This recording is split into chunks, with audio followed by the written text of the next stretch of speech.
Весникот Нова Македонија го прослави својот 65-ти роден ден. Тука во оваа куќа во живописното село Горно Врановци излезе неговиот прв број. Дел од постарите вработени денеска повторно се потсетија на годините поминати во најстариот македонски дневен весник.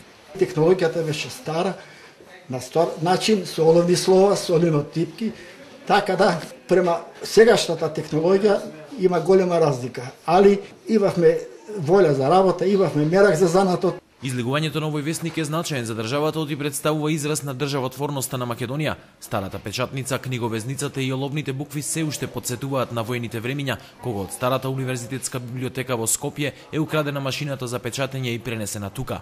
Успева графичарот Благое Шолчев преку Зелениково по брдата со мазги ја пренесуват опремата тука.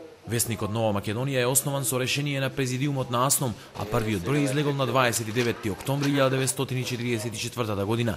Пред една деценија тој ги помина најтешките моменти од своето постоење кога падна во стечај, но веќе 2 години весникот го враќа својот сјај. Нова Македонија денес е модерен весник кој се обидува да ги следи трендовите во новинарството.